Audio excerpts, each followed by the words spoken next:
Hello student, अब हम बात डिस्कशन कर रहे हैं इलेक्ट्रिक फ्यूज के बारे में। तो इलेक्ट्रिक फ्यूज क्या है? It is a device which protect the circuit.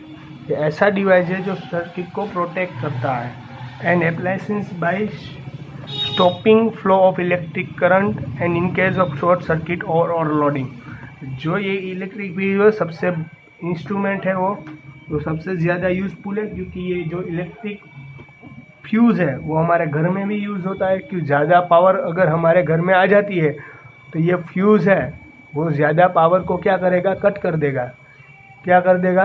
Cut कर देगा। यानी ज़्यादा पावर के कारण हमारे घर में जो अप्लायंसेस होते हैं, डिफरेंट अप्लायंसेस हम जो यूज़ करते हैं लाइक फ्रिज, टीवी, ये सब बच जाता है। यानी इस पर कुछ नुकसान नहीं होता है। पर अगर जहाँ हमने फ्यूज़ नहीं लगाया तो क्या हो जाएगा? ये जो सारे जब बाहर से ओवरलोडिंग वोल्टेज जो आते हैं वो सारे डायरेक्टली हमारे जो अप्लायंसेस, इलेक्ट्रिक अप्लायंसेस जो हम यूज़ करते हैं उस पर अप्लाई होगा, और जो भी सारे अप्लायंसेस है वो उड़ जाएंगे। यानी कि ज़्यादा पावर के कारण वो बिगड़ जाएंगे। रेडी? तो शॉर्ट सर्किट हो जाएगा उसमें। पर ये फ्यूज़ अगर हमने घर में यूज़ किया होता है तो सबसे पहले जब बाहर से इनकेस जो कोई हाई वोल्टेज हमें मिलता है तो सबसे पहले इफेक्ट किस में आती है? इलेक्ट्रिक फ्यूज़ में। और इलेक्ट्रिक फ्यूज़ ही सबसे पहले उड़ जाता है। यानी कि बाकी कोई अप्लायंस जो इलेक्ट्रिक अप्लायंसेस है हमारे घर में उसको कोई नुकसान नहीं होता है।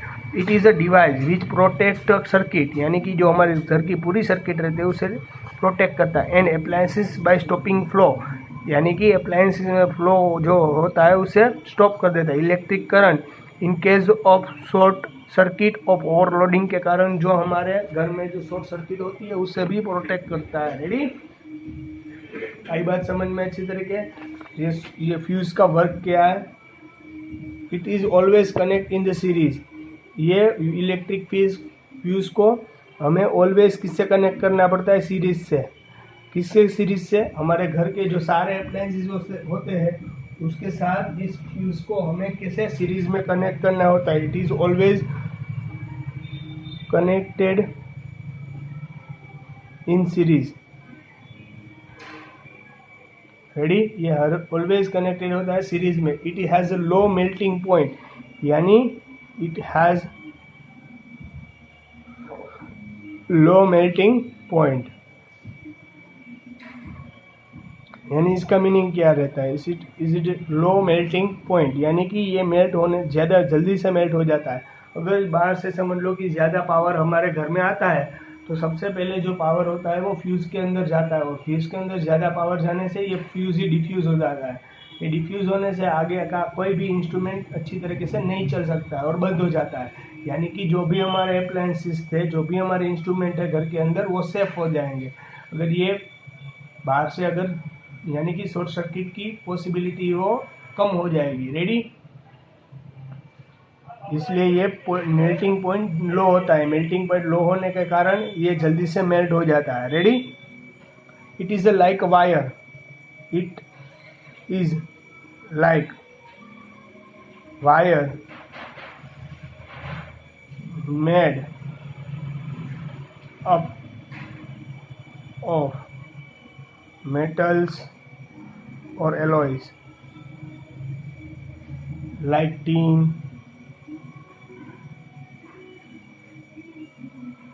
copper and aluminum. Ready? It is like a wire made of metals or alloys like a tin, copper and aluminum. ये एक अलग मेटल से बना होता है। ये जो मेटल्स है वो किसके मेटल से? एलॉयज होती है। एलॉयज यानी ये मिक्स मेटल होती है, यानी थोड़ी सी मेटल और थोड़ी सी नॉन मेटल दोनों का कॉम्बो होता है। इनकी से एलॉय कहा जाएगा। लाइक टीन, कॉपर, एल्यूमिनियम, ये जो सारे जो वायर्स है फ्यूज़ के वायर्स इनसे बनते हैं। ओके? तो ये फ्यूज़ के बारे में टोटल हमने इंफॉर्मेशन कलेक्ट कर ली। ये फ्यूज़ है वो इम्पोर्टेंट क्वेश्चन है, 1-2 मार्क्स में पूछा जाएगा। यानी आपको अच्छी तरीके से समझ लेना जरूरी है। इसको अच्छी तरीके से समझ लेना भी ज़रूरी था। रेडी? चलो समझ लेंगे। यहाँ पर अगर किसी को कुछ डाउट, दिक्कत, अगर किसी को कुछ क्वेरी हो तो मुझे बता सकते हो। ओके? चलो। Electric power. अब हम बात डिस्कशन करेंगे इलेक्ट्रिक पावर के बारे में। तो इलेक्ट्रिक पावर क्या है? तो पहले तो मैं आपको बता दूं, पावर यानी हम यूज़ करते हैं वो पावर वर्ड्स। पावर यानी वन टाइप ऑफ एनर्जी। तो यानी कि आप जितना भी वर्क करोगे उसके लिए आपकी कुछ एबिलिटी रहेगी। समझ लो कि आप कितना दौड़ सकते हो, तो कि जितनी आप में एनर्जी रहेगी आई थिंक उतना ही आप दौड़ पाओगे। रेडी? आपकी एनर्जी धीरे धीरे दौड़ने से कैसे होगी? डिक्रीज हो जाएगी, यानी कि एनर्जी डाउन होगी। एनर्जी डाउन होने से यानी कि जितनी आपके अंदर ज़्यादा एनर्जी रहेगी उतना ही आपके अंदर ज़्यादा वर्क करने की एबिलिटी रहेगी, और जितना ही वर्क करने की एबिलिटी रहेगी उतना ही आपके अंदर पावर ज़्यादा होगा। रेडी? उसका ही अपने अंदर अगर जितना पावर ज़्यादा रहेगा यानी उतना वर्क आप ज़्यादा कर पाओगे। रेडी? तो electric energy consume per unit time in electric circuit is equal to electric power. तो ये है इलेक्ट्रिक पावर की डेफिनेशन। तो इलेक्ट्रिक पावर की डेफिनेशन इस तरह से, electric energy consumed per unit time in an electric circuit is called electric power.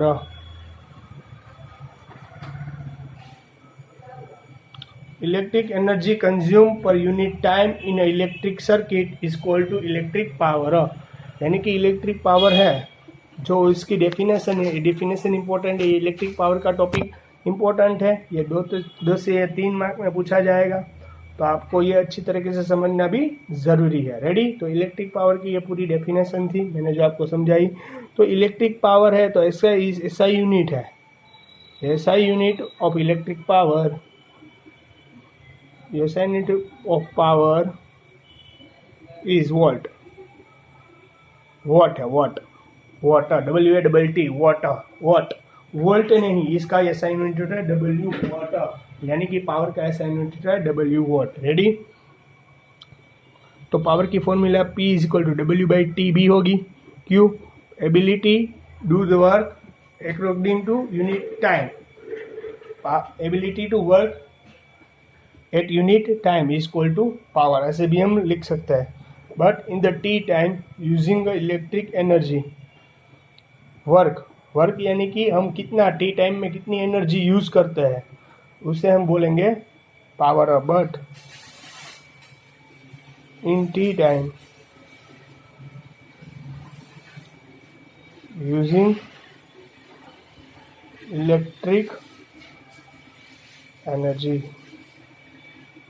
यानी कि हम कितना वर्क करते हैं, यानी कि कितना वर्क एनर्जी कितनी यूज करते हैं, एनर्जी के लिए वर्क हो जाएगा।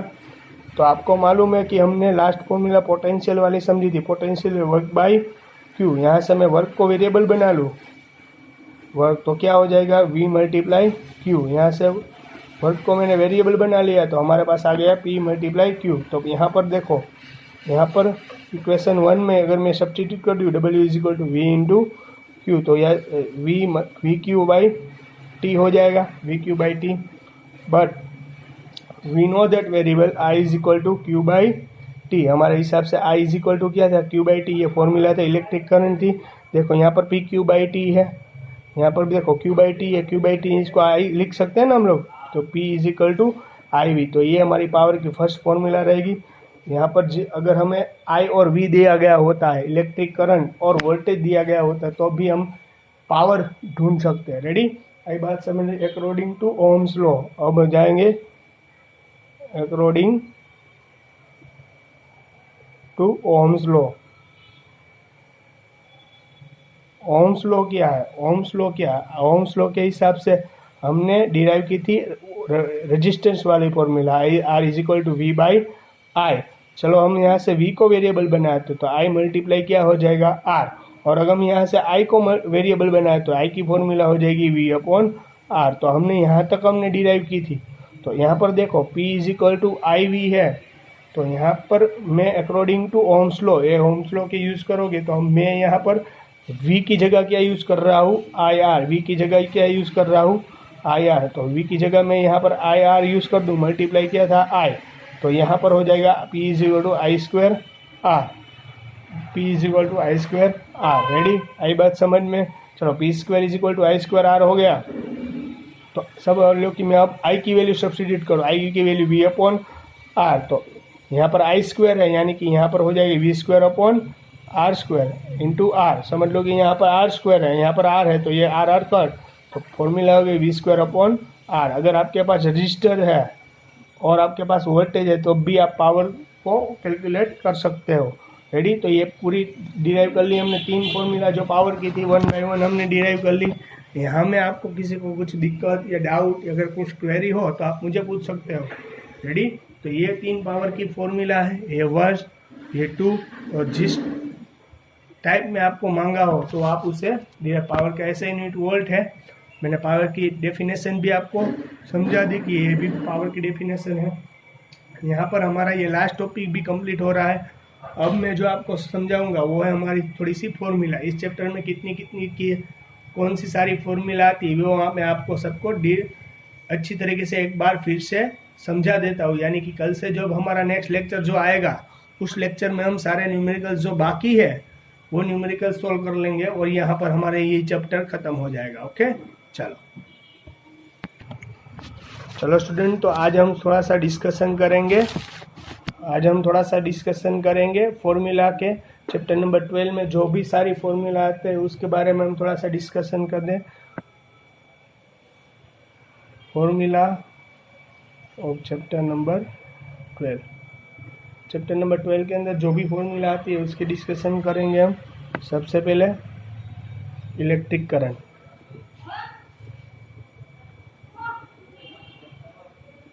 सबसे पहले हमारी फॉर्मूला थी इलेक्ट्रिक करंट के बारे में, जो हमने लास्ट टाइम सबसे पहले यहाँ डिस्कशन भी की है। फिर भी एक बार फिर से न्यूमेरिकल्स जो स्टार्ट हो रहे हैं, हमारे न्यूमेरिकल्स स्टार्ट हो रहे हैं, तो उसके बारे में हम वहाँ से डिस्कशन करें। इलेक्ट्रिक करंट को क्या कहेंगे, हम लोग आई से रिप्रेजेंट करते हैं इलेक्ट्रिक करंट को। रेडी, तो आई यानी कि आई की फॉर्मूला रहेगी Q/T। यहाँ पर Q यानी कि इलेक्ट्रिक चार्ज और T यानी कि टाइम। Q यानी कि इलेक्ट्रिक चार्ज और T यानी कि टाइम। आई तो वो करंट है, वो आपको मालूम है। और सेकेंड थिंग है, Q की जगह कई बार हम लोग NE भी यूज़ कर सकते हैं। Q is equal to NE, क्योंकि नंबर ऑफ इलेक्ट्रॉन यानी कि N यानी कि NE यानी नंबर ऑफ N यानी कि नंबर ऑफ इलेक्ट्रॉन, और E यानी कि वैल्यू ऑफ इलेक्ट्रॉन। E की वैल्यू क्या, 1.6 10⁻⁹ कूलम, यानी नंबर ऑफ इलेक्ट्रॉन जो है। क्योंकि जगह कहीं बार आपको इसके अंदर कोई इलेक्ट्रिक इंस्ट्रूमेंट है उसके अंदर कितना इलेक्ट्रिक चार्ज फ्लो हो रहा है, अदरवाइज आपको ये पूछे कि कितना इलेक्ट्रॉन उसके अंदर फ्लो हो रहा है, अगर ये आपको पूछे तो आपको Q की इलेक्ट्रिक चार्ज की जगह कौन सी वैल्यू ऐड करनी पड़ती है, NE। N यानी नंबर ऑफ इलेक्ट्रॉन, E यानी कि इलेक्ट्रॉन की वैल्यू। रेडी, आई बात समझ में। चलो, अब दूसरा था potential difference. Potential difference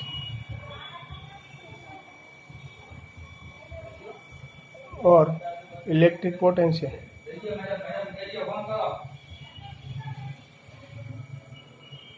potential difference otherwise electric potential. Ready, तो पोटेंशियल डिफरेंस यानी कि इसे V कहा जाएगा। तो इसके लिए फॉर्मूला थी हम W/Q यानी वर्क अपॉन इलेक्ट्रिक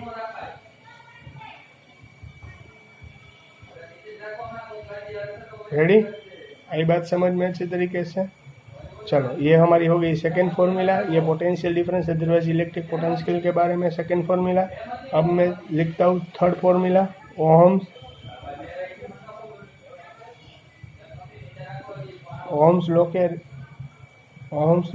लॉ यानी हमने डिराइव किया था। तो ओहम्स लॉ की सबसे पहले रजिस्टर वाली formula R is equal to V/I, यानी रवि से मैंने इसको समझाया था। इसको हम दूसरी तरीके से, यहाँ पर अगर आपको V को वेरिएबल बना लो तो इसका फॉर्मूला ये डिवाइड में आ जाएगा तो मल्टीप्लाई। इसकी सेकंड फॉर्मूला ये V is equal to IR, अगर आपको यहाँ से आई को वेरिएबल बनाना है तो एक और यहाँ से आई को वेरिएबल बनाओ, तो V/R ये आपकी तीसरी, आप तीन में से कोई भी फॉर्मूला यूज़ करके आपको जो भी चाहिए वो आपको यहाँ से मिल सकता है। या R यानी भी यहाँ पर R is equal to register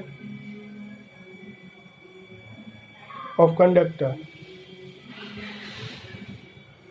जो भी आपके पास है कंडक्टर उसका रजिस्टर है R, I यानी इलेक्ट्रिक करंट, I यानी इलेक्ट्रिक करंट, और जो हमारे पास V है यानी कि potential difference between two wires.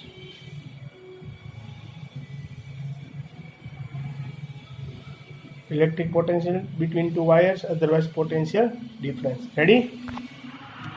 कई बात समझ में? ये हमारे पास तीन फॉर्मूला, यहाँ पर हमने अभी तीन फॉर्मूला अच्छी तरीके से समझी।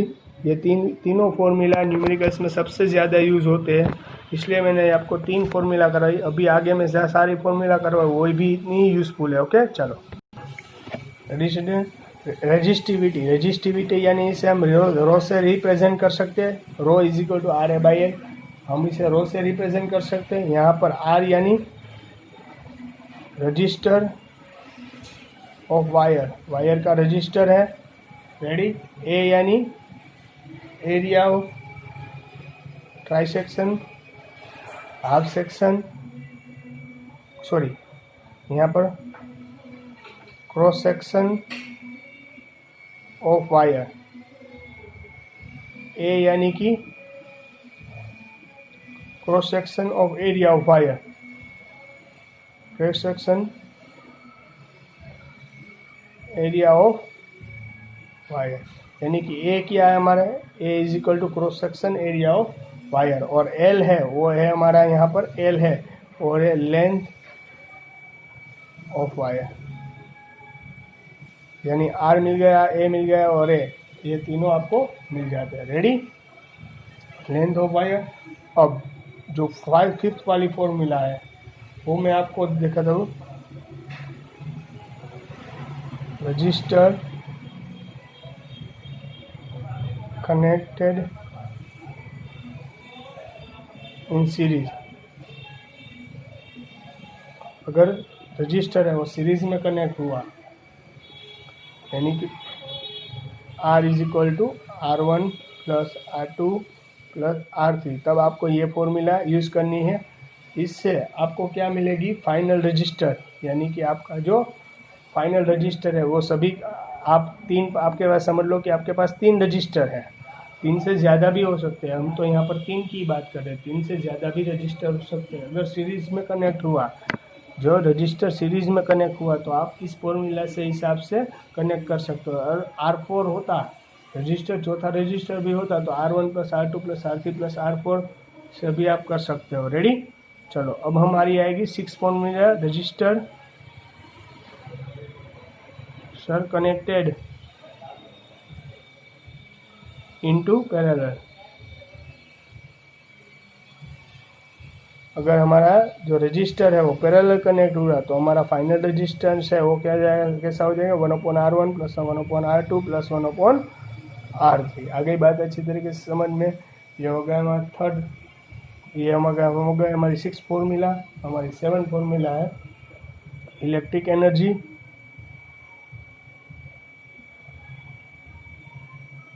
अदरवाइज हम इसको हीट एनर्जी भी बोल सकते हैं। तो ये इसकी फॉर्मूला थी H इज इक्वल टू, यानी कि इसे H से भी रिप्रेजेंट कर सकते हैं। इसे अगर हम W से भी रिप्रेजेंट कर सकते हैं इसको। इसकी फॉर्मूला था I²RT। इसको हम दूसरी formula W is equal to VIT से भी रिप्रेजेंट कर सकते हैं। यानी कि यहाँ पर अगर आपको जिस तरीके से भी मांगे उस तरीके से भी आप दे सकते हैं। V²R/2 मल्टीप्लिसिटी यानी कि आप यहाँ 3 फॉर्मूला है, वो 3 में से कोई भी फॉर्मूला आप हीट एनर्जी यानी कि only energy, otherwise work energy के लिए एंड इलेक्ट्रिक एनर्जी के लिए, ये 3 में से कोई भी फॉर्मूला आप डिराइव कर सकते हो। रेडी? और आप न्यूमेरिकल सॉल्व कर सकते हो। रेडी? चलो, हमारा लास्ट टॉपिक है वो था इलेक्ट्रिक पावर, जो आज हमने समझा था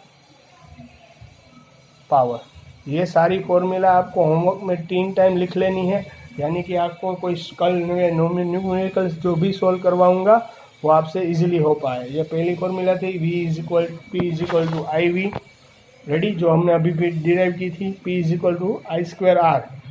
और थर्ड फॉर्मूला है हमारी V²/R। तो आप इन तीनों में से अगर पावर की आपको जो भी दिया जाए उसमें से आप एक फॉर्मूला डिराइव कर सकते हो। रेडी? तो आप ये फॉर्मूला सब याद कर लेना, यानी कि कल जब हम न्यूमेरिकल स्टार्ट करेंगे उस न्यूमेरिकल में आपको कोई भी समझने में कोई भी प्रॉब्लम ना हो। तो ये सभी जो फॉर्मूला है वो सबसे ज़्यादा इम्पोर्टेंट है, तो आपको ये अच्छी तरीके से लिख लेनी है, अदरवाइज ये आपको याद कर लेनी है। ओके, चलो, good bye and take care.